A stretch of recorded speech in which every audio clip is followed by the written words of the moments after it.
Bienvenidos a Susurros de Pasión, el canal donde cada historia toca el alma y despierta emociones que creías olvidadas. Hoy les traemos un relato extraordinario sobre redención, fe y el poder transformador de la esperanza. Si deseas escuchar más historias que conmueven el corazón y despiertan el espíritu, no olvides seguir nuestro canal. Cada historia es un viaje único que no querrás perderte. La mansión de Alejandro Valls se alzaba como un monumento a la crueldad disfrazada de éxito. Desde las ventanas del tercer piso, el magnate observaba Madrid con la misma frialdad con la que un coleccionista contempla piezas de museo, objetos sin alma, sin propósito más allá de su propia existencia. 5 años habían transcurrido desde el accidente que lo condenó a una silla de ruedas, 5 años en los que cada diagnóstico médico se convirtió en una sentencia más de su amargura creciente. Los mejores neurocirujanos de Europa habían desfilado por su despacho, todos pronunciando la misma palabra maldita, incurable. Alejandro había transformado su impotencia física en un arma emocional. Su fortuna, construida sobre imperios tecnológicos y decisiones despiadadas, se había convertido en el instrumento perfecto para ejercer el único poder que le quedaba, el de humillar, el de destruir con palabras lo que ya no podía dominar con su cuerpo. Sus empleados caminaban por los pasillos de mármol como sombras aterrorizadas, sabiendo que cualquier error, por insignificante que fuera, podía significar su ruina profesional y personal. Aquella mañana de octubre, el jardinero había cometido el imperdonable pecado de podar incorrectamente uno de los rosales del jardín francés. Alejandro lo había hecho llamar a su despacho, ese santuario de diplomas médicos enmarcados que colgaban como trofeos de batallas perdidas. El hombre, un inmigrante de 50 años con manos callosas y mirada humilde, temblaba frente al escritorio de caoba mientras el magnate pronunciaba su sentencia con una sonrisa helada. La crueldad de Alejandro no residía en el despido en sí, sino en la meticulosidad con la que destruía la dignidad del hombre. Llamó a sus contactos frente a él, asegurándose de que ningún otro jardín en Madrid lo contratara jamás. Observó cómo las lágrimas surcaban el rostro curtido del trabajador, cómo sus hombros se hundían bajo el peso de una injusticia desproporcionada, y sintió una satisfacción vacía que ya no llenaba el abismo dentro de su pecho. ¿Te está cautivando esta historia de transformación imposible? En Susurros de Pasión, compartimos relatos que cambian perspectivas y tocan fibras profundas del alma humana. Síguenos ahora para no perderte ninguna historia que pueda inspirarte, conmoverte o simplemente hacerte reflexionar sobre el verdadero significado de la redención. Tu siguiente historia favorita te está esperando. Cuando el jardinero abandonó la mansión con la cabeza gacha, Alejandro giró su silla hacia el ventanal.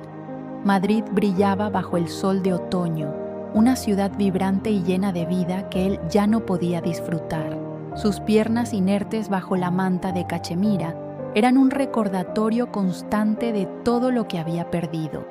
Pero, más que la movilidad, había perdido algo más profundo: la capacidad de sentir compasión, de conectar con el dolor ajeno, de reconocer su propia humanidad.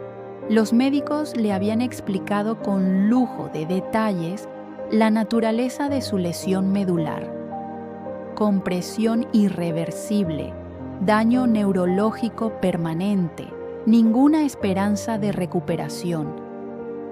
Alejandro había memorizado cada término técnico, cada estadística desalentadora, construyendo con ellos una fortaleza de certezas científicas que justificaban su amargura.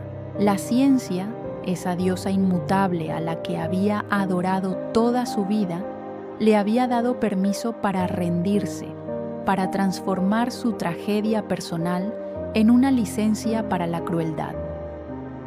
Esa tarde, mientras el sol comenzaba a descender tiñendo el cielo de tonos naranjas y púrpuras, Alejandro no imaginaba que su mundo de certezas estaba a punto de colisionar con algo que ningún diploma médico podía explicar. En algún lugar de las calles de Madrid, un niño refugiado caminaba descalzo hacia su mansión, portando un don que desafiaría todo lo que el magnate creía saber sobre lo posible y lo imposible. El timbre de la mansión resonó con una insistencia inusual aquella tarde. Alejandro, sumido en su rutina de amargura y whisky escocés, ignoró el primer llamado. El segundo fue más prolongado, casi demandante. El tercero hizo que activara el intercomunicador con un gesto irritado, preparado para despedir a quien fuera que osara perturbar su miseria elegida. La imagen en la pantalla de seguridad lo desconcertó.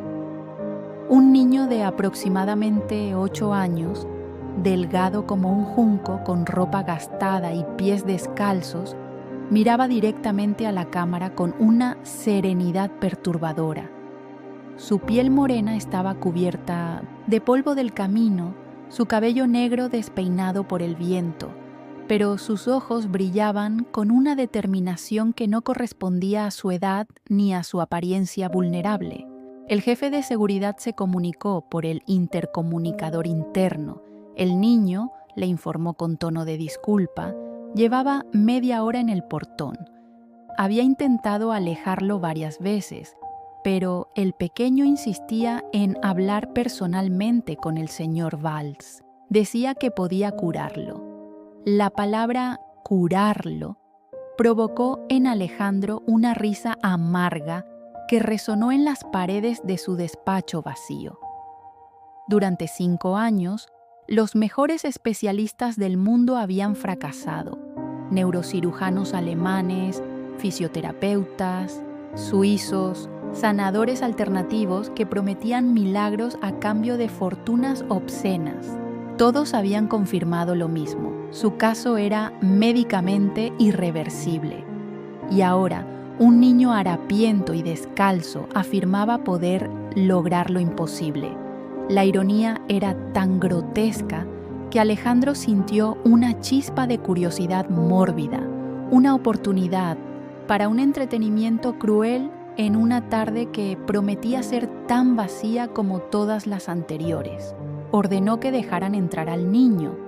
Sería interesante, pensó con una sonrisa torcida, ver cómo se desmoronaba la confianza de ese pequeño charlatán cuando se enfrentara a la realidad científica de su condición.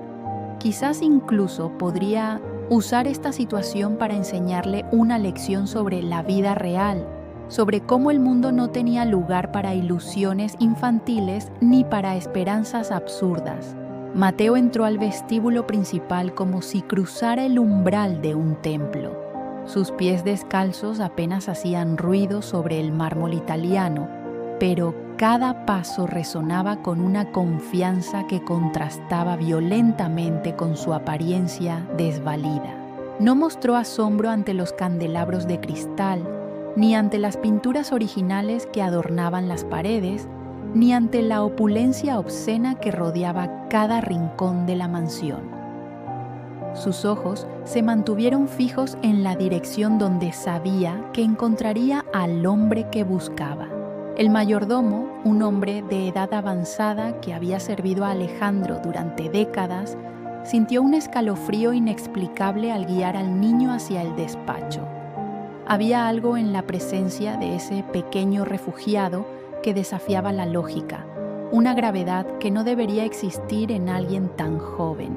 Cuando abrió las puertas de roble del despacho, el mayordomo tuvo la extraña sensación de estar presenciando el comienzo de algo que cambiaría para siempre la naturaleza de esa casa maldita.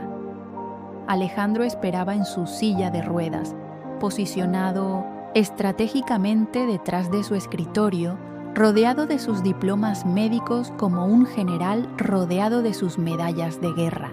Había preparado su expresión más intimidante, esa mirada gélida que había hecho temblar a ejecutivos corporativos y competidores despiadados.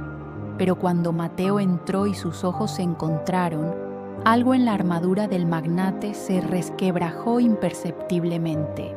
El niño no mostró miedo ni sumisión. Se detuvo frente al escritorio con una calma que parecía pertenecer a alguien que había vivido 1000 vidas, que había visto más oscuridad de la que cualquier niño debería conocer. Sus manos pequeñas colgaban a los costados, tranquilas, pacientes. No había urgencia en su postura, no había ansiedad por convencer. Simplemente estaba allí, presente de una manera que hacía que toda la ostentación del despacho pareciera repentinamente irrelevante. Alejandro rompió el silencio con una voz cargada de sarcasmo venenoso. Le ofreció al niño un trato que consideraba brillantemente cruel. 1 millón de euros si lograba hacerlo caminar. La suma era obscena, deliberadamente imposible de rechazar, diseñada para exponer la farsa que Alejandro estaba seguro que vendría. Esperaba ver avaricia en los ojos del niño, desesperación por una fortuna que podría cambiar su vida miserable. Pero Mateo simplemente asintió, sin emoción visible ante la mención del dinero. Su respuesta fue simple, pronunciada con una certeza que heló la sangre del magnate. No venía por el dinero, venía porque había sido enviado. Y entonces, con una voz que parecía provenir de un lugar más antiguo que su corta vida, añadió las palabras que mantendrían a Alejandro despierto durante las noches siguientes. El problema no está en sus piernas, señor Valls. El problema está en que usted dejó de intentar antes de caer. El silencio que siguió a las palabras de Mateo fue más ensordecedor que cualquier grito. Alejandro sintió como algo visceral se revolvía en su interior. Una mezcla de furia y desconcierto que no había experimentado en años. Ese niño, ese pequeño refugiado que probablemente no tenía ni un lugar donde dormir, se atrevía a psicoanalizarlo, a sugerir que su parálisis era resultado de una rendición emocional y no de una lesión médica documentada por los mejores especialistas del continente. El magnate se inclinó hacia adelante en su silla, sus nudillos blanqueándose al apretar los reposabrazos de cuero. Ordenó al mayordomo que trajera todos los informes médicos, cada resonancia magnética, cada estudio neurológico que confirmaba la irreversibilidad de su condición. Haría que este niño presuntuoso viera la evidencia científica, la realidad inmutable de su diagnóstico. Le mostraría que el mundo no funcionaba con fe ciega ni con esperanzas infantiles, sino con hechos verificables y certezas médicas.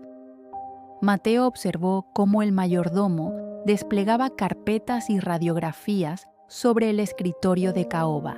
Las imágenes en blanco y negro mostraban la columna vertebral de Alejandro, la compresión medular, el daño que había convertido sus extremidades inferiores en peso muerto.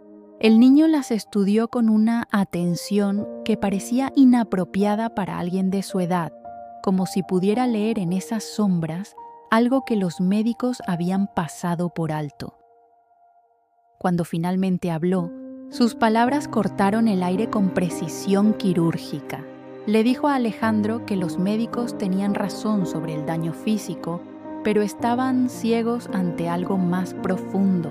La lesión había ocurrido, sí, pero la verdadera parálisis había comenzado el día en que el magnate decidió que esos papeles eran su sentencia definitiva, el día en que eligió la amargura sobre la lucha, el día en que transformó su diagnóstico en una identidad. Alejandro sintió cómo la rabia bullía en su pecho. Acusó al niño de ser un farsante más, otro charlatán que prometía milagros imposibles a cambio de dinero o reconocimiento. Enumeró todos los tratamientos que había intentado: terapias experimentales en Suiza, cirugías reconstructivas en Alemania, medicamentos que costaban más que lo que la mayoría de la gente ganaba en toda una vida. Nada había funcionado porque nada podía funcionar. La ciencia era clara, inmutable, definitiva. Mateo escuchó pacientemente el torrente de palabras del magnate, sin interrumpir, sin mostrar intimidación. Cuando Alejandro finalmente se quedó sin argumentos, agotado por su propia vehemencia, el niño se acercó a la silla de ruedas. Se arrodilló frente a él, colocando sus manos pequeñas sobre las rodillas inertes del magnate, y entonces pronunció una pregunta que penetró todas las defensas intelectuales que Alejandro había construido. ¿Cuándo fue la última vez que le habló a sus piernas en lugar de maldecirlas? La pregunta era absurda, ridícula, el tipo de misticismo barato que Alejandro había despreciado toda su vida. Pero algo en la manera en que Mateo la pronunció, con una sencillez devastadora, hizo que el magnate no pudiera responder con su sarcasmo habitual. Se quedó mirando esas manos infantiles sobre sus rodillas, consciente por primera vez en años de que bajo la manta de cachemira había extremidades que alguna vez le habían pertenecido, que alguna vez habían corrido, bailado, llevado su peso con orgullo. Mateo continuó hablando, su voz adquiriendo una cualidad casi hipnótica. Le explicó a Alejandro que el cuerpo humano era más que la suma de sus partes medibles, que existía una conexión entre la voluntad y la carne que ningún escáner podía capturar. Los médicos podían ver el daño, pero no podían ver la rendición, no podían medir en milímetros la desesperanza ni cuantificar en análisis de sangre el momento exacto en que un hombre decide dejar de ser un luchador para convertirse en una víctima. El magnate sintió algo peligroso despertar en su interior, la más tenue chispa de curiosidad mezclada con un miedo aterrador. Durante 5 años había vivido aferrado a la certeza de su incapacidad. Había construido toda su identidad alrededor de su condición de inválido. Esa parálisis le había dado permiso para ser cruel, para alejarse de la humanidad, para justificar cada acto despiadado como la venganza legítima de un hombre al que la vida había traicionado. ¿Qué quedaría de él si esa excusa desaparecía? Mateo pareció leer esos pensamientos en los ojos del magnate. Sin soltarle las rodillas, le dijo que el verdadero miedo de Alejandro no era volver a caminar, sino tener que enfrentar lo que había hecho durante esos 5 años de amargura elegida. Le dijo que la parálisis se había convertido en su refugio, en su fortaleza, en la razón perfecta para no tener que ser vulnerable, compasivo o humano nuevamente. Las palabras del niño resonaron en el despacho como campanas de iglesia, y Alejandro sintió que cada una de ellas desmantelaba una pieza de la armadura que había tardado años en construir. Por primera vez desde el accidente, se permitió recordar quién había sido antes, un hombre ambicioso, sí, pero también capaz de reír, de sentir asombro, de experimentar algo más que el vacío helado que ahora ocupaba su pecho. Mateo se puso de pie, y sus ojos se encontraron con los del magnate a la misma altura. Le propuso algo que sonaba simple, pero que requería más coraje que cualquier cirugía: pedirle a Alejandro que cerrara los ojos y recordara la sensación de caminar. No el movimiento físico, sino la sensación emocional de libertad, de autonomía, de ser dueño de su propio cuerpo.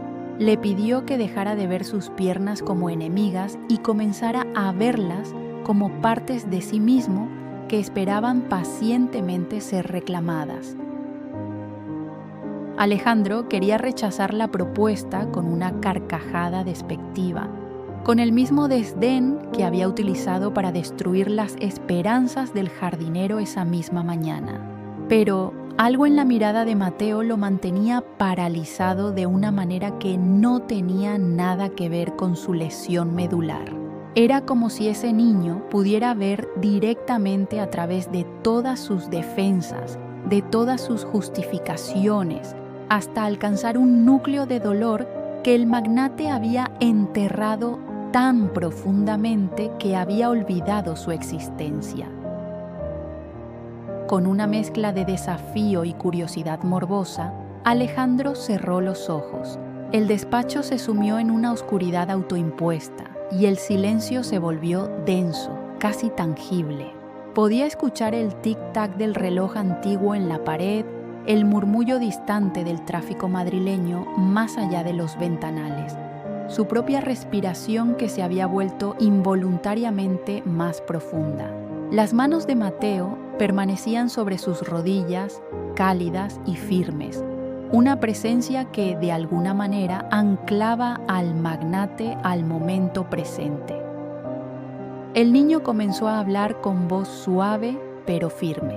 Le pidió a Alejandro que no intentara mover las piernas, sino que simplemente recordar la sensación del pavimento bajo sus pies cuando corría en su juventud, la vibración en sus músculos cuando subía escaleras de 2 en 2, la ligereza en sus pasos cuando bailaba con su difunta esposa en aquella terraza italiana hace décadas. Recordar no como quien observa un video antiguo, sino como quien revive una experiencia con todo su cuerpo. Alejandro sintió algo extraño suceder en su mente. Los recuerdos comenzaron a fluir no como imágenes distantes, sino como sensaciones físicas que parecían despertar ecos dormidos en su sistema nervioso. Recordó la textura de la arena caliente en una playa de Mallorca, la tensión en sus pantorrillas al escalar una montaña en los Pirineos, la suavidad del césped bajo sus pies descalzos en el jardín de su primera casa. Cada memoria traía consigo no solo la visión, sino la experiencia corporal completa. Mateo continuaba hablando, su voz adquiriendo un ritmo casi ceremonial. Le pidió que hablara con sus piernas, que les agradeciera por todos los años que lo habían sostenido antes del accidente, que les pidiera perdón por los 5 años de maldiciones, por el odio que les había dirigido cada mañana al despertar, por la manera en que había deseado que simplemente desaparecieran en lugar de seguir siendo un recordatorio constante de su pérdida. La sugerencia era tan absurda que Alejandro casi abrió los ojos para terminar con ese teatro ridículo, pero algo lo detuvo. Una vocecita interior que susurraba que si había llegado hasta este punto, si había permitido que un niño refugiado lo tocara y lo guiara, bien podía seguir hasta el final. Con una mezcla de vergüenza y desesperación que no entendía completamente, comenzó a hablar en silencio con esas extremidades que había considerado muertas durante tanto tiempo. Y entonces sucedió algo imposible, algo que desafiaría todas las certezas científicas que Alejandro había acumulado como escudos contra la esperanza. Una sensación infinitesimal, casi imperceptible, pero innegablemente real. Un hormigueo en el pie izquierdo. No era dolor, ni siquiera podía llamarse movimiento, pero era conciencia. Por primera vez en 5 años, Alejandro podía sentir que algo existía más allá de la rodilla, una presencia tenue pero inequívoca en una región que los médicos habían declarado completamente desconectada de su sistema nervioso consciente. El shock fue tan profundo que sus ojos se abrieron violentamente. Miró a Mateo con una expresión que combinaba terror y asombro en proporciones iguales. El niño sonrió levemente, como si hubiera estado esperando exactamente esa reacción. Le dijo a Alejandro que lo que acababa de sentir era apenas el comienzo, el primer hilo de una conexión que nunca había estado realmente rota, solo dormida bajo capas de resignación y amargura. Pero el magnate no estaba preparado para la esperanza. La esperanza era más aterradora que la desesperación porque implicaba vulnerabilidad, implicaba la posibilidad de un nuevo fracaso, de una nueva caída. Durante 5 años había aprendido a vivir sin ella. Había construido una existencia completa basada en la certeza de su limitación.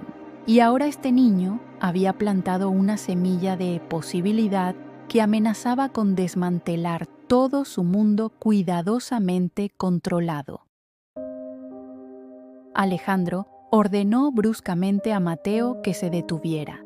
Su voz temblaba con una emoción que no había mostrado en años. Acusó al niño de haber realizado algún truco psicológico, de haber manipulado sus nervios con presión física o sugestión hipnótica. Demandó explicaciones científicas, pruebas verificables de lo que acababa de experimentar. Necesitaba desesperadamente que hubiera una explicación racional, algo que pudiera encajar en su comprensión del mundo sin tener que admitir que quizás, solo quizás, había desperdiciado 5 años de su vida rindiéndose antes de tiempo. Mateo retiró sus manos de las rodillas del magnate y dio un paso atrás.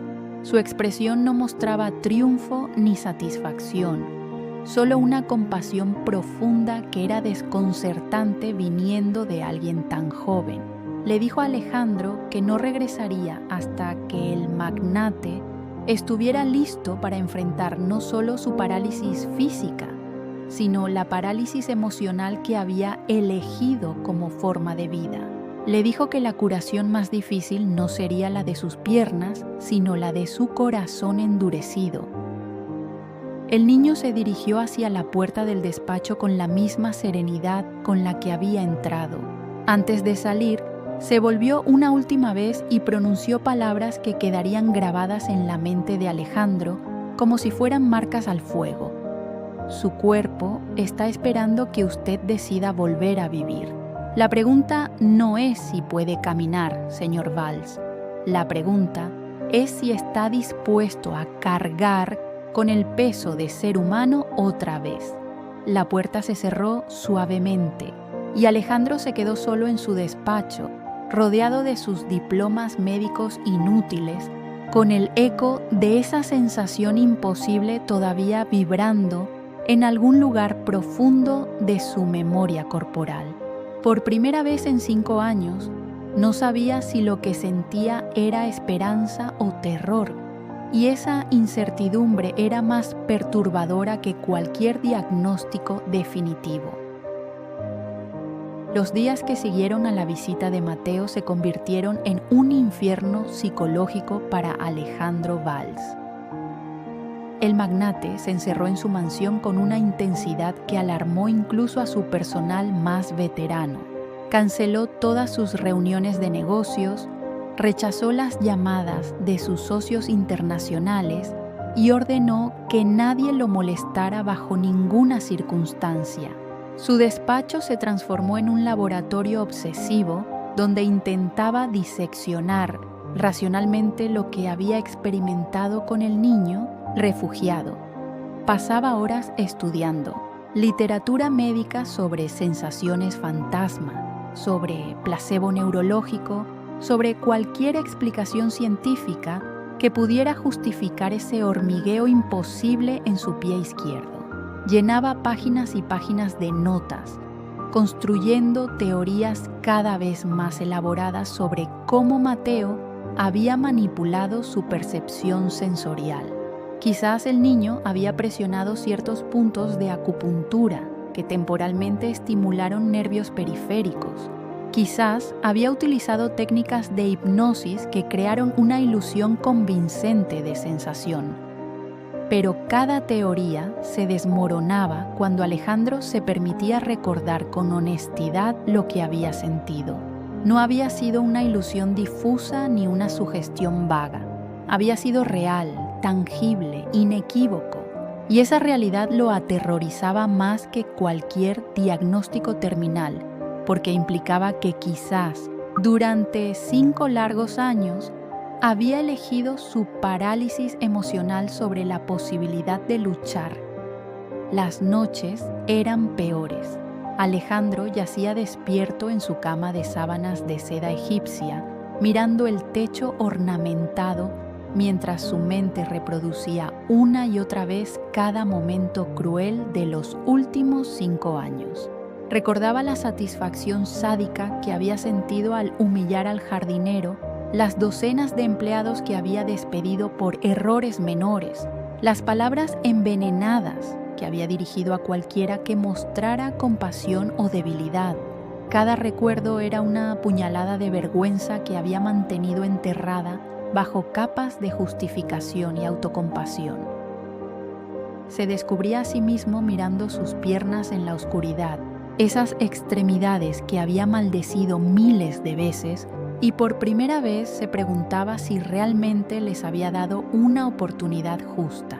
Los médicos habían dicho que la recuperación era imposible, sí, pero ¿cuántas veces en la historia de la medicina lo imposible se había convertido en realidad? ¿Cuántos pacientes habían desafiado pronósticos terminales simplemente porque se negaron a aceptar la derrota? Durante el tercer día de su encierro, Alejandro intentó replicar lo que Mateo había hecho. Cerró los ojos, colocó sus propias manos sobre sus rodillas e intentó recordar la sensación de caminar. Pero su mente científica interfería constantemente, analizando cada sensación, cuestionando cada memoria, convirtiendo lo que debería ser una experiencia intuitiva en un experimento clínico frío y estéril. La frustración lo consumía como ácido, corroía su paciencia ya limitada. El cuarto día, en un momento de rabia desesperada, Alejandro tomó todos sus informes médicos y los arrojó contra la pared. Las carpetas explotaron en una lluvia de papel, radiografías y resonancias magnéticas que se esparcieron por el suelo de mármol como hojas muertas.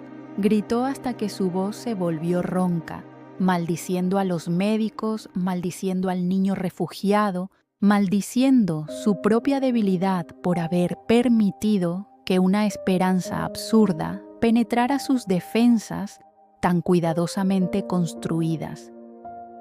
Pero en el silencio que siguió a su explosión, mientras contemplaba el desorden de documentos médicos dispersos, Alejandro se dio cuenta de algo perturbador.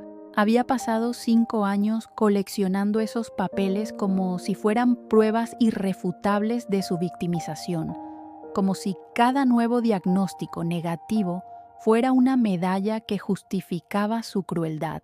Había usado la ciencia no como una herramienta para la curación, sino como un escudo contra la responsabilidad de intentar mejorar. El quinto día, el mayordomo tocó suavemente a la puerta del despacho. Alejandro había dejado de comer regularmente. Apenas dormía y su apariencia reflejaba el caos interno que lo consumía. El anciano servidor, que había presenciado la transformación del magnate de un hombre ambicioso pero relativamente decente a un monstruo de amargura, se atrevió a sugerir que quizás el señor Valls debería hablar con alguien, buscar ayuda profesional para procesar lo que fuera que estuviera experimentando. La sugerencia enfureció a Alejandro, pero no con la furia fría y calculada que había perfeccionado durante años, sino con una rabia desesperada que rayaba en el pánico. Le gritó al mayordomo que no estaba loco, que no necesitaba un psiquiatra, que simplemente estaba intentando entender un fenómeno inexplicable usando el método científico. Pero sus propias palabras sonaban huecas incluso a sus oídos. Y cuando el mayordomo se retiró con expresión preocupada, Alejandro se quedó mirando su reflejo en el ventanal oscurecido. El hombre que lo miraba desde el cristal era un extraño, ojeroso, demacrado, con una expresión atormentada que hablaba de batallas internas más destructivas que cualquier lesión física. Alejandro se dio cuenta con horror creciente de que había pasado 5 años culpando a su cuerpo por su miseria, cuando en realidad había sido su mente la que había elegido el camino de la amargura. Su cuerpo simplemente había seguido las órdenes que él le había dado: rendirse, apagarse, dejar de luchar. Durante la 6ª noche de su aislamiento, Alejandro experimentó algo que no había sentido desde el accidente. Lloró. No fueron lágrimas de autocompasión ni de frustración, sino lágrimas de un reconocimiento devastador. Lloró por los 5 años perdidos, por las personas que había herido innecesariamente, por el hombre que había sido y que había elegido enterrar bajo montañas de resentimiento. Lloró porque finalmente entendía que la verdadera parálisis nunca había estado en sus piernas, sino en su capacidad de sentir compasión, vulnerabilidad y esperanza. Y en algún lugar de esa tormenta emocional, mientras las lágrimas surcaban su rostro sin afeitar, Alejandro sintió nuevamente ese hormigueo en el pie izquierdo. Esta vez no lo analizó, no lo cuestionó, no intentó explicarlo. Simplemente lo aceptó como lo que era, una señal de que su cuerpo nunca lo había abandonado, sino que había estado esperando pacientemente que él decidiera regresar. La mañana del 7º día amaneció con una claridad cristalina sobre Madrid. Alejandro no había dormido en toda la noche, pero por primera vez en una semana, su mente había encontrado una extraña calma. Había tomado una decisión que lo aterrorizaba y lo liberaba en igual medida. Permitiría que Mateo regresara. Ordenó a su jefe de seguridad que localizara al niño, sin importar cuánto tiempo o recursos requiriera. Necesitaba respuestas, pero más que eso, necesitaba enfrentar lo que fuera que ese pequeño refugiado había despertado en su interior. No fue necesario buscarlo.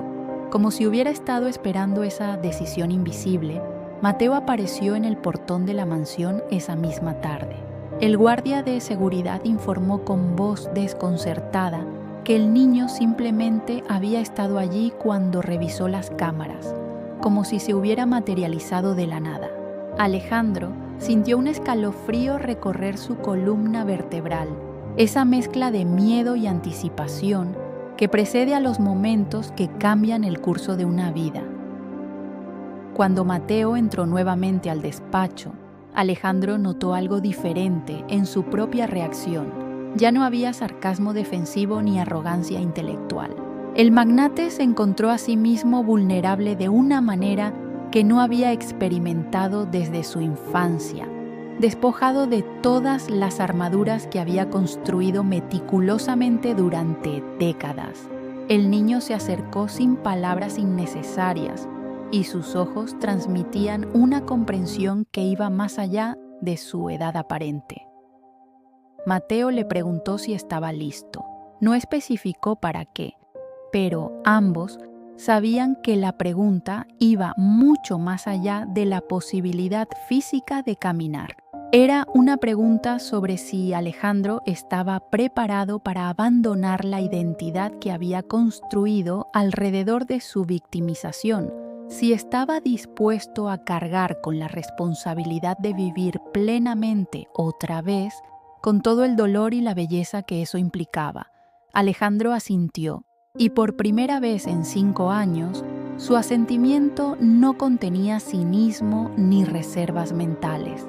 Estaba asustado hasta los huesos, pero había llegado a entender durante esos días de batalla interna que el verdadero coraje no era la ausencia de miedo, sino la voluntad de actuar a pesar de él. Mateo le pidió que se sentara erguido en su silla de ruedas, que colocara ambos pies firmemente en el suelo y que mirara directamente hacia adelante, no hacia abajo. El niño comenzó a hablar con una voz que parecía resonar no solo en el despacho, sino en algún lugar más profundo del universo mismo. Le dijo a Alejandro que reuniera toda la fuerza que había usado durante 5 años para odiar, para herir, para destruir, y que la canalizara en un solo propósito: levantarse. No para demostrar nada a nadie, no para desafiar el diagnóstico médico, sino simplemente porque su cuerpo merecía otra oportunidad y su alma necesitaba recordar lo que significaba luchar. Mateo colocó sus manos sobre los hombros del magnate y Alejandro sintió una calidez que parecía penetrar hasta su médula ósea. El niño le pidió que recordara no solo la sensación de caminar, sino el propósito de hacerlo. Recordar todos los lugares a los que quería ir, todas las cosas que quería hacer, todas las personas a las que necesitaba pedir perdón cara a cara, no escondido detrás de la excusa de su invalidez. Alejandro cerró los ojos y por primera vez permitió que la rabia que había cultivado durante años se transformara en algo diferente: determinación pura y ardiente.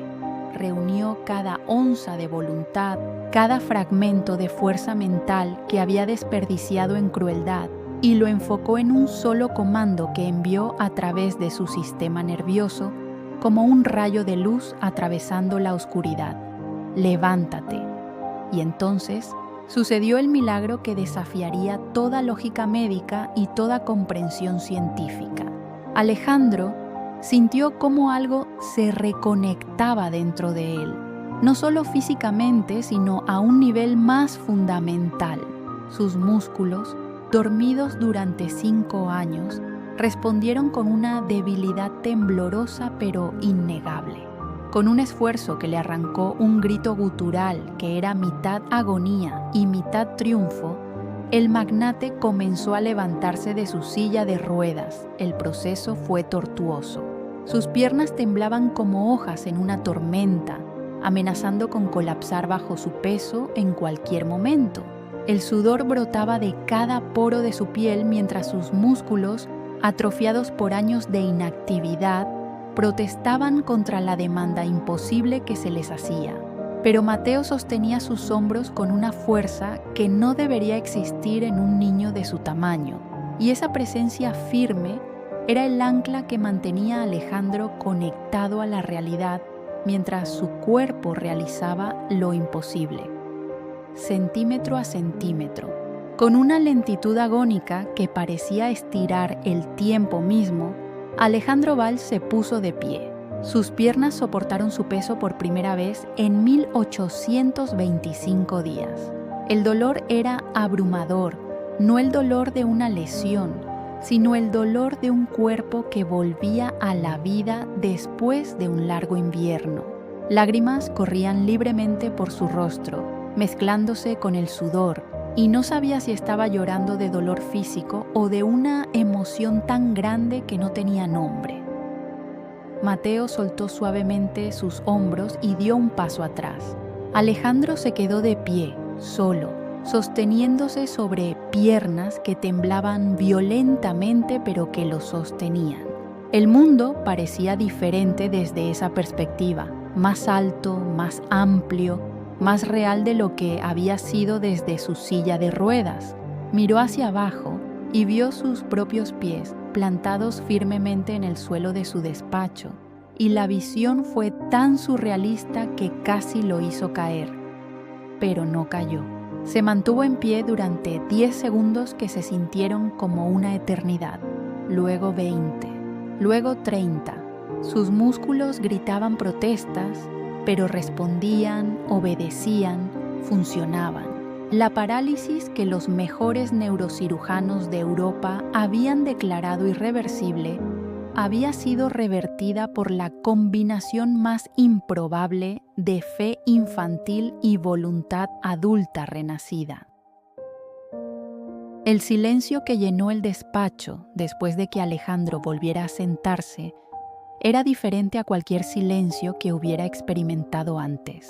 No era el silencio vacío de la soledad ni el silencio pesado de la desesperación, sino un silencio lleno de posibilidad, preñado de un futuro que minutos antes había parecido imposible.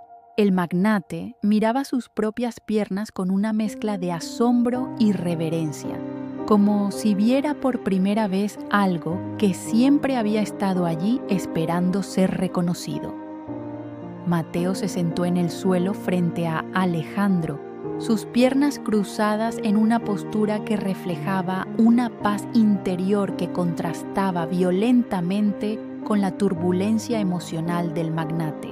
El niño esperó pacientemente mientras Alejandro procesaba lo que acababa de suceder, sin necesidad de llenar el espacio con palabras innecesarias. Había una sabiduría antigua en esa paciencia, una comprensión de que algunos momentos necesitan ser vividos en silencio antes de que las palabras puedan hacer justicia a su significado. Finalmente, Alejandro encontró su voz. Era diferente ahora, despojada de la arrogancia que la había caracterizado durante años, teñida con una humildad que nacía del reconocimiento de sus propias limitaciones. Le preguntó a Mateo cómo era posible lo que acababa de experimentar, cómo un niño refugiado sin educación formal poseía un don que desafiaba todo lo que la ciencia médica consideraba verdadero. La respuesta de Mateo llegó con una simplicidad que partía el corazón.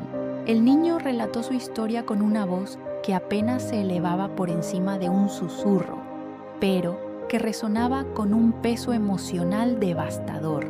Había crecido en un campo de refugiados en las afueras de Damasco, donde la guerra había convertido la existencia diaria en una lucha constante entre la vida y la muerte. Su madre, el único ancla de amor y seguridad en su mundo caótico, había enfermado con algo que los escasos médicos del campo no podían tratar. Mateo había sido apenas un niño de 6 años cuando comenzó a notar que su madre tosía sangre por las noches. La veía debilitarse día a día, su cuerpo consumiéndose bajo el peso de una enfermedad que no tenía nombre, porque nadie tenía recursos para diagnosticarla adecuadamente. Los otros refugiados susurraban que era tuberculosis, quizás cáncer, tal vez simplemente el resultado de demasiado dolor acumulado en un cuerpo que ya no podía más. El niño había pasado noches enteras acostado junto a su madre moribunda, colocando sus manos pequeñas sobre su pecho mientras ella luchaba por respirar. No sabía qué estaba haciendo, solo sabía que necesitaba hacer algo, cualquier cosa, para mantener viva a la única persona que lo amaba en un mundo que parecía diseñado para destruir todo lo bueno y puro. Hablaba con el cuerpo de su madre de la manera en que otros niños hablan con sus juguetes, con una fe inocente que no conocía las limitaciones de lo posible. Y entonces, en una de esas noches interminables, Mateo había sentido algo cambiar bajo sus manos. Era como si pudiera percibir el flujo de energía dentro del cuerpo de su madre, los lugares donde ese flujo se interrumpía o se bloqueaba. Sin entender cómo o por qué, comenzó a visualizar esa energía moviéndose libremente otra vez, sanando los bloqueos, restaurando el equilibrio, y su madre, contra todas las probabilidades, había comenzado a mejorar. Alejandro escuchaba con una atención que bordeaba lo reverencial. Mateo continuó explicando que después de ese primer milagro accidental, otros refugiados comenzaron a buscarlo. Un hombre con una pierna infectada que los médicos querían amputar. Una niña con fiebres que no respondían a ningún medicamento. un anciano cuyo corazón latía de manera irregular. El niño los trataba a todos con la misma fe simple que había usado con su madre, y muchos mejoraban de maneras que no tenían explicación médica. Pero entonces llegó el día en que la fe de Mateo no fue suficiente. Un bombardeo alcanzó el campo de refugiados mientras él estaba ayudando en la distribución de alimentos. Cuando regresó corriendo a la tienda que compartía con su madre, encontró solo escombros y sangre. Buscó entre los restos durante horas, utilizando sus manos ensangrentadas para mover piedras y metal retorcido, pero nunca encontró el cuerpo de su madre. Era como si ella simplemente hubiera sido borrada de la existencia. El dolor en la voz de Mateo cuando relataba esto era palpable, y Alejandro sintió algo que no había experimentado en años: empatía genuina que no estaba contaminada por su propia agenda o necesidades. El niño explicó que después de perder a su madre, su don se había vuelto más fuerte, pero también más agotador. Era como si cada curación le costara una parte de sí mismo, una transferencia de energía vital que lo dejaba débil y desorientado. Mateo había viajado desde Siria hasta España en una odisea que el niño describió solo en términos generales, como si los detalles fueran demasiado dolorosos para articularlos completamente. Meses en camiones abarrotados, semanas escondido en contenedores de carga, días sin comida ni agua. Había llegado a Madrid hace apenas 3 meses, durmiendo en portales y sobreviviendo de la caridad ocasional de extraños que veían más allá de su apariencia de refugiado. Y entonces, hacía una semana, Mateo había tenido un sueño. En ese sueño, su madre le hablaba por primera vez desde su muerte, diciéndole que había un hombre en una mansión grande que necesitaba curación no solo en su cuerpo, sino en su alma. Le había mostrado el rostro de Alejandro y la dirección de su casa con una claridad que no podía ser coincidencia. El niño había despertado sabiendo que tenía que encontrar al magnate, que su don tenía un propósito más grande que simplemente aliviar el sufrimiento físico. Alejandro sentía cómo las lágrimas rodaban por su rostro sin poder controlarlas. La historia del niño ponía su propio sufrimiento en una perspectiva devastadora. Mientras él había pasado 5 años quejándose de su parálisis rodeado de lujo y comodidad, este niño había perdido todo, había viajado miles de kilómetros en condiciones inhumanas y había usado su don para ayudar a otros a pesar de su propio dolor insoportable. Mateo miró a Alejandro con ojos que contenían una madurez imposible para su edad. Le dijo que no quería el 1.000.000 de euros que el magnate había ofrecido. El dinero no devolvería a su madre ni llenaría el vacío en su corazón. Lo que quería era que Alejandro recordara esta lección cuando volviera a caminar completamente, que el verdadero poder no viene de la riqueza ni del control sobre otros, sino de la capacidad de usar lo que tienes para aliviar el sufrimiento ajeno. Los días que siguieron al encuentro revelador con Mateo marcaron el comienzo de una metamorfosis que Alejandro nunca habría creído posible. El magnate había pasado 5 años construyendo un imperio de crueldad desde su silla de ruedas y ahora enfrentaba la tarea hercúlea de desmantelar ese imperio pieza por pieza. Cada mañana despertaba con la determinación de ser un hombre diferente, pero el peso de sus acciones pasadas lo perseguía como sombras que se negaban a desaparecer con la luz del día. La primera decisión que tomó fue convocar a todo su personal doméstico al salón principal de la mansión. Eran 19 personas en total, desde el mayordomo anciano hasta la joven mucama que había empezado a trabajar apenas 2 meses antes. Todos entraron con expresiones tensas. acostumbrados a que las reuniones convocadas por Alejandro fueran preludio de humillaciones públicas o despidos arbitrarios. Pero lo que presenciaron esa mañana los dejó sin palabras. Alejandro, apoyándose en un bastón que había pertenecido a su padre, se puso de pie frente a ellos. El esfuerzo era visible en cada músculo de su cuerpo, el sudor perlaba su frente, pero se mantuvo erguido con una dignidad que había estado ausente durante años. Y entonces, con voz temblorosa pero firme, hizo algo que ninguno de ellos había esperado jamás escuchar. Pidió perdón. Les habló de cada instancia de crueldad, de cada palabra envenenada, de cada vez que había usado su poder para herir innecesariamente. Reconoció que su parálisis nunca había sido excusa para convertirse en un monstruo, que había elegido deliberadamente el camino del resentimiento cuando podría haber elegido la gracia. Algunos empleados lloraban abiertamente, otros permanecían en shock silencioso, pero todos sintieron que estaban presenciando algo extraordinario, la muerte de un tirano y el nacimiento de un hombre humilde.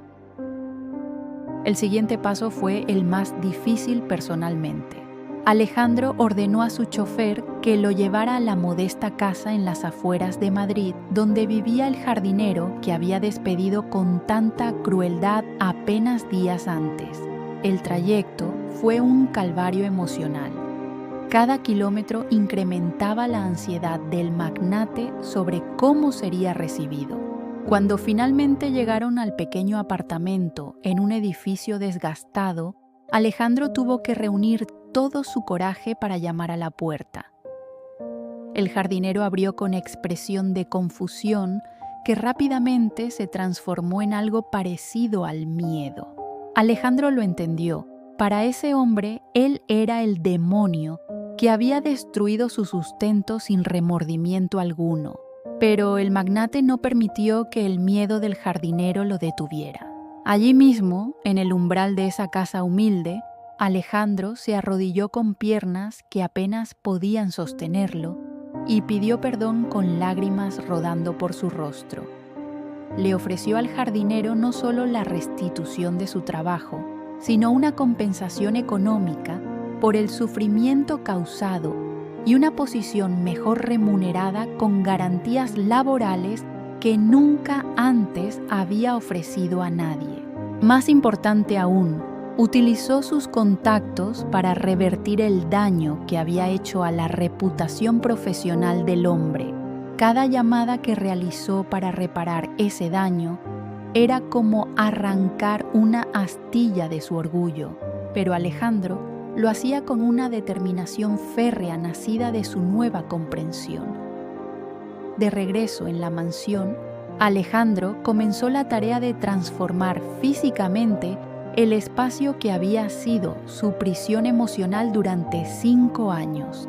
Descolgó uno por uno los diplomas médicos que había exhibido como trofeos de su victimización. Cada marco que retiraba de la pared dejaba una marca rectangular más clara en el papel tapiz, evidencia fantasmal de la obsesión que había definido su existencia. Los guardó en cajas que almacenó en el sótano, no para olvidarlos, sino para recordar lo que sucede cuando se permite que el diagnóstico defina la identidad. En su lugar, comenzó a colgar fotografías que había mantenido guardadas durante años, imágenes de su difunta esposa, de viajes que había realizado cuando aún podía caminar, de momentos de alegría que había enterrado bajo capas de amargura. Transformar su despacho de un mausoleo de su enfermedad en un espacio que celebraba la vida fue más terapéutico que cualquier sesión con los psicólogos que había despreciado durante años. Totó. Alejandro también comenzó un régimen de fisioterapia intensiva, pero con una mentalidad completamente diferente a la que había tenido en los primeros meses después del accidente. Entonces había abordado la terapia con impaciencia y resentimiento, furioso porque su cuerpo no respondía instantáneamente a su voluntad. Ahora, cada pequeño progreso era celebrado con gratitud. Cada paso tambaleante que lograba dar con ayuda de barras paralelas era un milagro que apreciaba con humildad. Pero la transformación más profunda ocurrió en la manera en que Alejandro interactuaba con las personas. Comenzó a aprender los nombres de todos sus empleados, no solo sus apellidos formales, sino sus nombres de pila. Se interesaba genuinamente por sus vidas, sus familias, sus preocupaciones. Descubrió que la mucama joven estaba ahorrando para pagar la universidad, así que le ofreció una beca completa. El jardinero reinstalado tenía un hijo con discapacidad y Alejandro utilizó sus conexiones para conseguirle tratamiento médico de primera clase. Cada acto de bondad era un bálsamo para su alma atormentada, pero también un recordatorio constante de todo el bien que podría haber hecho durante esos 5 años perdidos. La culpa era una compañera constante, un peso que cargaba en su corazón y que ninguna cantidad de buenas obras podía aliviar completamente. Pero Mateo le había enseñado que la redención no era un destino, sino un camino, y Alejandro estaba comprometido a recorrer ese camino sin importar cuánto tiempo tomara. Las noches seguían siendo difíciles. Alejandro yacía despierto, atormentado por recuerdos de su crueldad pasada, rostros de personas que había herido desfilando por su mente como fantasmas acusadores. Pero ahora, en lugar de ahogar esos recuerdos en whisky y autocompasión, los enfrentaba directamente. Escribía cartas de disculpa a personas que había herido años atrás, algunas de las cuales nunca enviaría porque no tenía manera de localizarlas, pero el acto mismo de escribirlas era catártico. Su transformación no pasó desapercibida en los círculos empresariales de Madrid.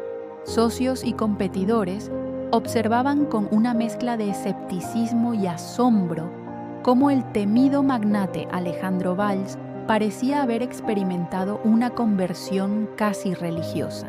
Algunos especulaban que había sufrido un derrame cerebral que alteró su personalidad. Otros susurraban sobre manipulación psicológica o algún tipo de crisis nerviosa. Pero para aquellos que lo conocían más íntimamente, era evidente que algo profundo y genuino había cambiado en el núcleo de su ser. Y en todo momento, Alejandro pensaba en Mateo. El niño no había regresado desde aquel día revelador, y el magnate a menudo se preguntaba si lo volvería a ver. Pero las lecciones del pequeño refugiado estaban grabadas en su corazón con una permanencia que ningún tiempo podría borrar. Había aprendido que la verdadera fuerza no residía en dominar a otros, sino en servir, que el verdadero poder no venía de acumular sino de dar, y que la verdadera curación ocurría no en las piernas, sino en el corazón. 3 meses después de su encuentro transformador con Mateo, Alejandro Valls caminaba sin ayuda por primera vez. Sus pasos eran cautelosos, todavía algo inestables, pero eran suyos. Cada mañana recorría los jardines de su mansión, y esos paseos se habían convertido en meditaciones móviles donde reflexionaba sobre el propósito que su segunda oportunidad demandaba. Ya no era suficiente simplemente dejar de hacer daño. Necesitaba usar activamente su riqueza y sus conexiones para generar un impacto positivo en el mundo. La idea llegó una noche mientras revisaba fotografías antiguas que había encontrado en cajas olvidadas del ático. Eran imágenes de su difunta esposa trabajando con organizaciones benéficas, algo que ella había hecho con pasión y que él había desdeñado como sentimentalismo improductivo. En una foto particular, ella abrazaba a un grupo de niños refugiados en un centro de acogida, su rostro radiante con una alegría que provenía de dar en lugar de acumular. Alejandro Sintió una punzada de dolor al recordar cómo había ridiculizado su dedicación, llamándola ingenua por creer que podía cambiar algo. Esa noche, Alejandro tomó la decisión que definiría el resto de su vida. Convocaría una reunión con sus asesores legales y financieros para crear una fundación dedicada específicamente a ayudar a niños refugiados. No sería una de esas organizaciones benéficas diseñadas principalmente para beneficios fiscales y relaciones públicas, sino una entidad genuinamente comprometida con hacer una diferencia tangible en vidas que el mundo había olvidado. La reunión con sus asesores fue reveladora. Algunos mostraron entusiasmo genuino ante la idea, mientras que otros expresaron preocupaciones sobre la viabilidad financiera y los riesgos legales.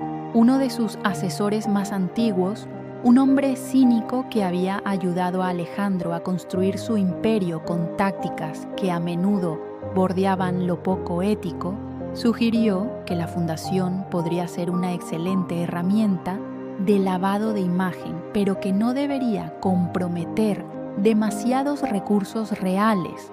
La respuesta de Alejandro sorprendió incluso a quienes habían presenciado su transformación reciente.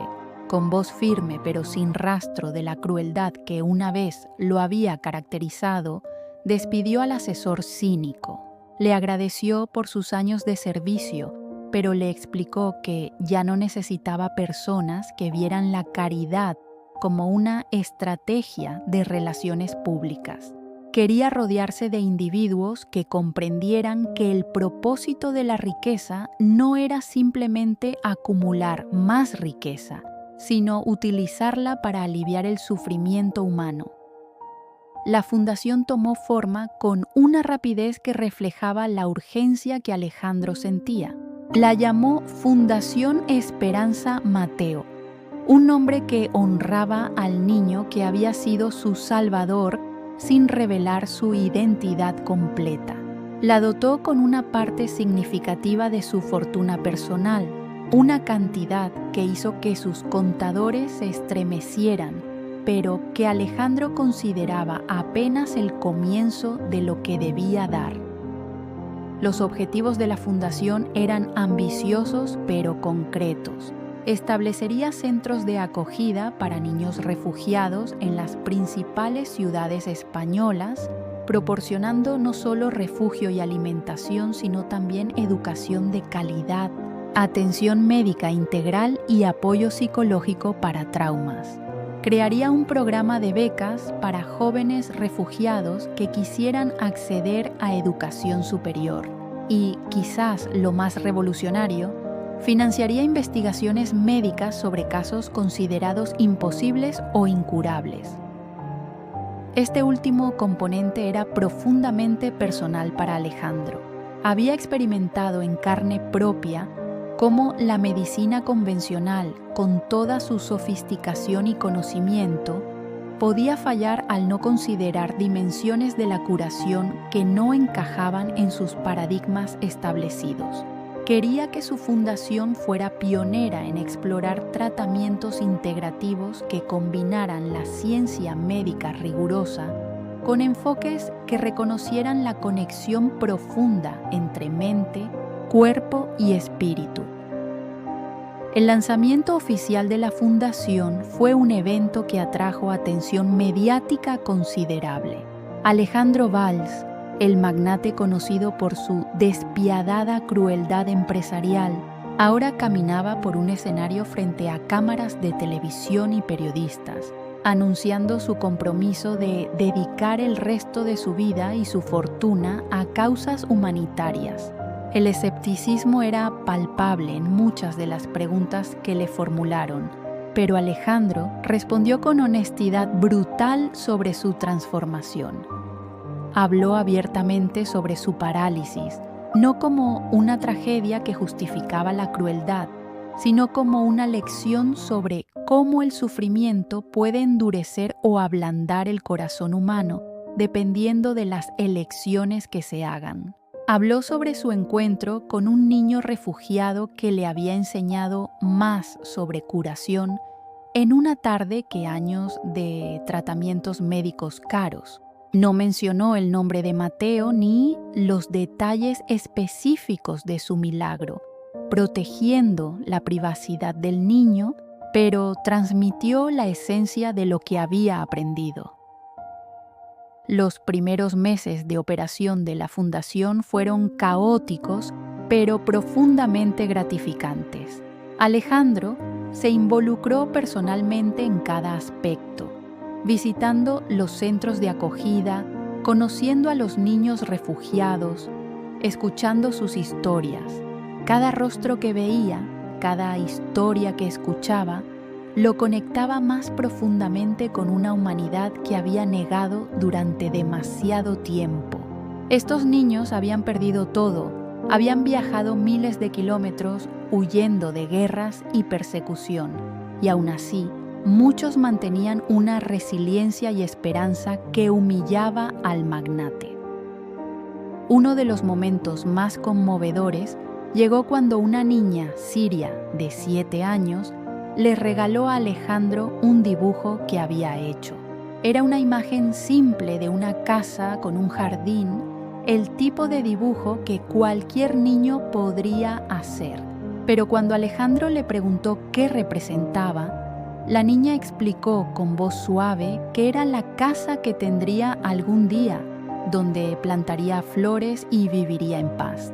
La pureza de esa esperanza, nacida de tanta tragedia, hizo llorar al magnate frente a una docena de niños que lo miraban con ojos comprensivos demasiado sabios para su edad. La fundación también comenzó a financiar investigaciones médicas revolucionarias. Alejandro personalmente seleccionó casos de pacientes que habían sido declarados incurables por la medicina convencional, pero que mostraban potencial para recuperación si se exploraban enfoques no tradicionales. Financió estudios sobre la conexión mente-cuerpo en la curación, sobre el papel de la esperanza y la fe en los resultados médicos, sobre terapias integradas que la medicina mainstream a menudo desdeñaba. No todos los casos resultaron en milagros. Algunos pacientes no mejoraron a pesar de los mejores esfuerzos y recursos. Pero incluso en esos casos, Alejandro se aseguraba de que recibieran dignidad, compasión y apoyo emocional que el sistema médico convencional a menudo fallaba en proporcionar. Aprendió que la curación no siempre significaba curar el cuerpo, sino también sanar el espíritu y proporcionar paz en medio del sufrimiento. Con cada mes que pasaba, la Fundación Esperanza Mateo crecía en alcance e impacto, pero para Alejandro, el verdadero éxito no se medía en números ni en reconocimientos, sino en los rostros de los niños que ahora tenían esperanza, en las familias que habían sido reunificadas, en los pacientes que habían encontrado alivio cuando todos los demás se habían rendido. Su mansión en Madrid, que una vez había sido un mausoleo de amargura, se había transformado en el corazón operativo de una organización dedicada a la compasión. 2 años habían transcurrido desde aquel día imposible en que Alejandro Valls se levantó de su silla de ruedas.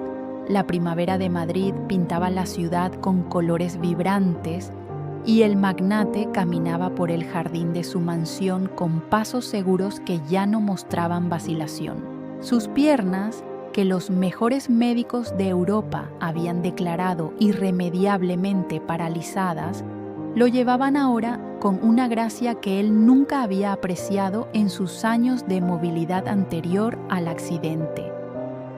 Cada paso era un recordatorio silencioso del milagro que había transformado no solo su cuerpo, sino el tejido mismo de su existencia.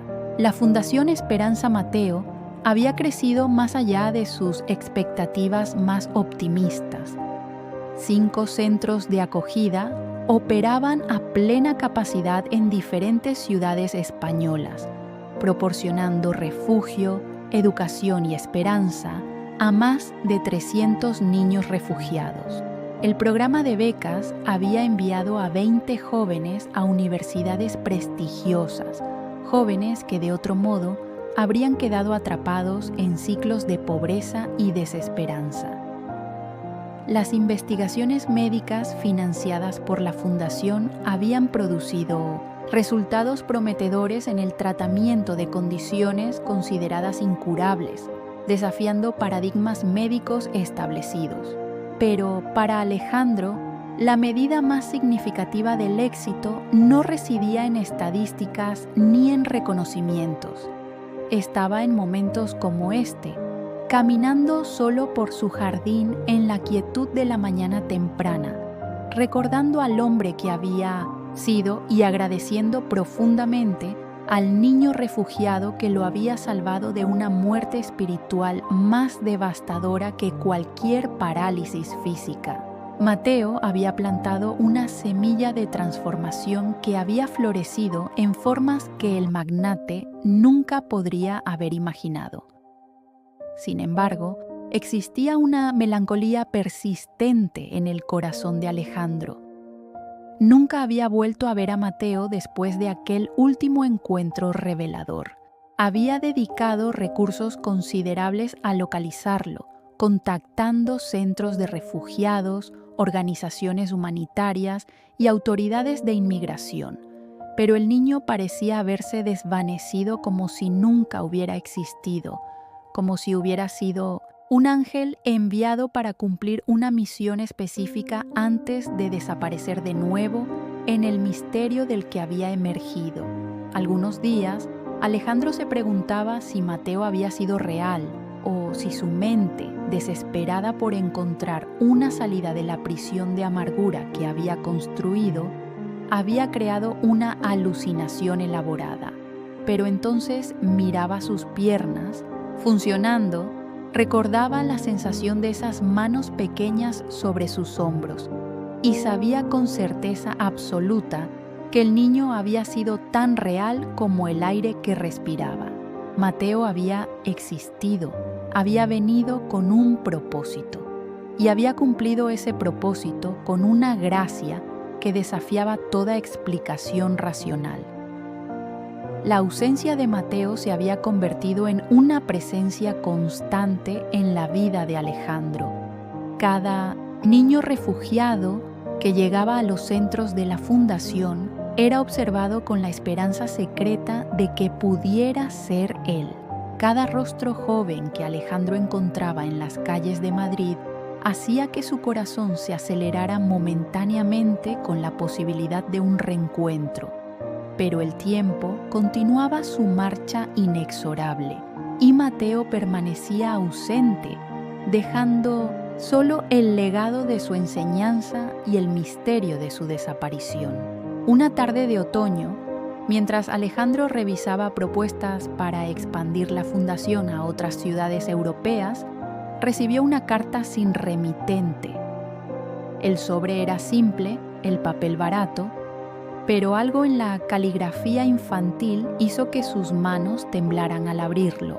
Dentro había solo unas pocas líneas escritas en español imperfecto pero legible. Señor Valls, estoy bien. Mi trabajo con usted terminó, pero su trabajo apenas comienza. No me busque. Solo recuerde que la esperanza es el poder más grande que existe.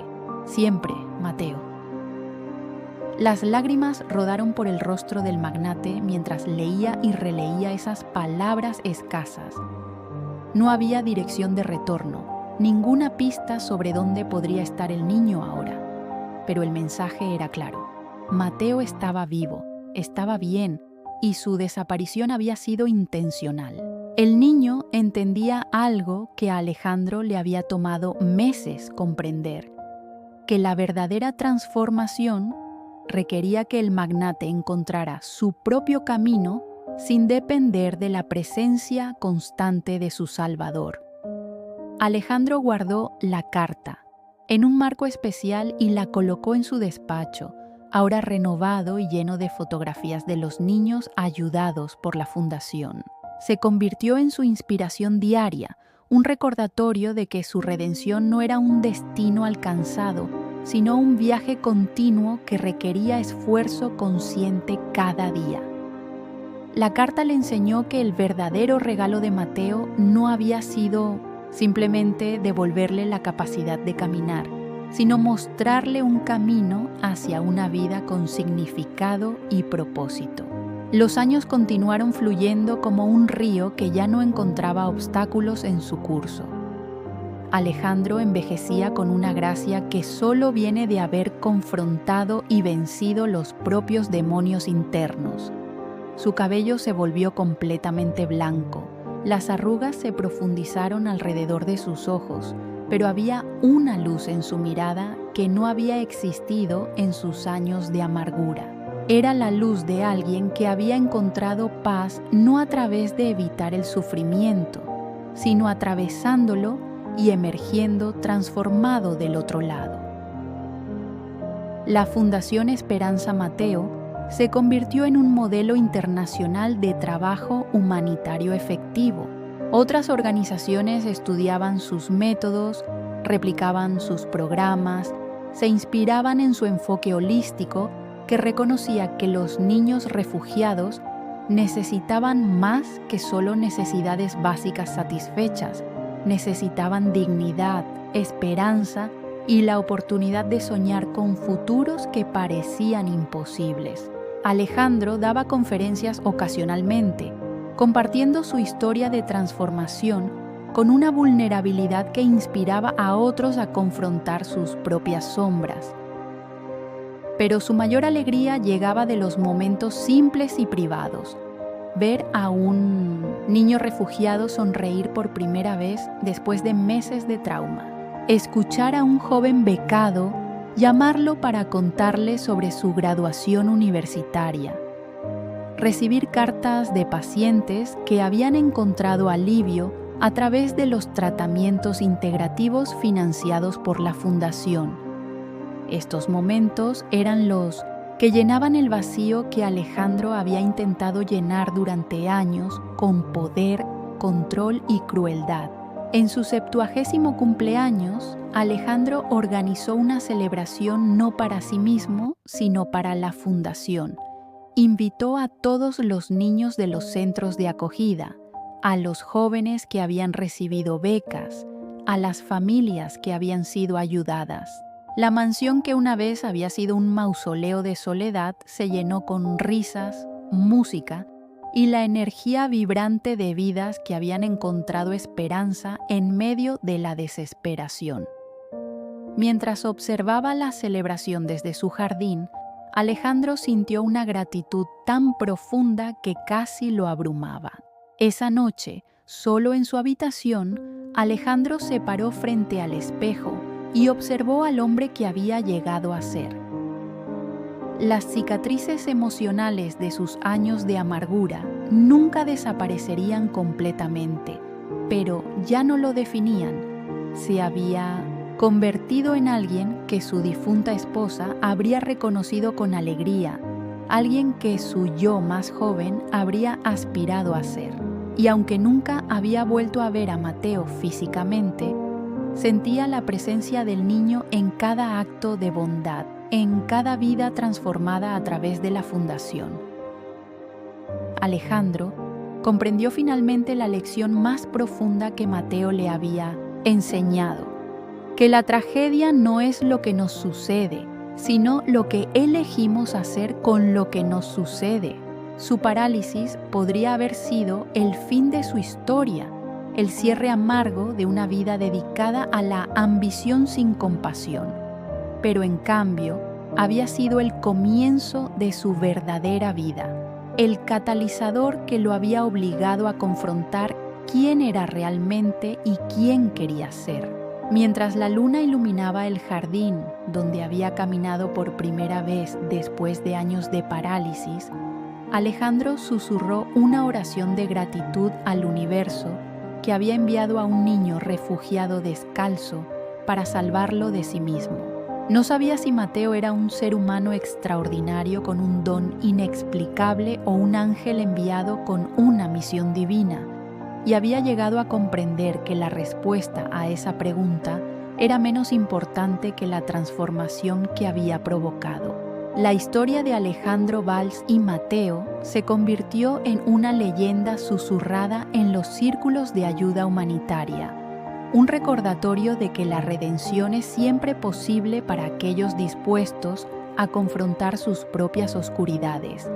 Y en algún lugar de España, o quizás en otro país ayudando a otra alma perdida, un niño refugiado con ojos sabios más allá de su edad continuaba su misión silenciosa de curar no solo cuerpos, sino corazones endurecidos por el dolor. El legado de Alejandro no sería medido por los millones que había acumulado en su vida anterior, sino por las vidas que había tocado después de aprender que el verdadero poder reside en servir, que la verdadera riqueza está en dar y que la esperanza, esa fuerza invisible que un niño refugiado le había enseñado a abrazar, era verdaderamente el poder más grande que existe en el universo. Finesta historia de susurros, de pasión, te recuerda que nunca es demasiado tarde para transformarse, que el sufrimiento puede ser un maestro si elegimos aprender de él, y que a veces los ángeles llegan descalzos y cubiertos de polvo del camino. Si esta historia tocó tu corazón, compártela con alguien que necesite recordar que la redención siempre es posible. Síguenos para más historias que despiertan el alma y te recuerdan la belleza de la condición humana.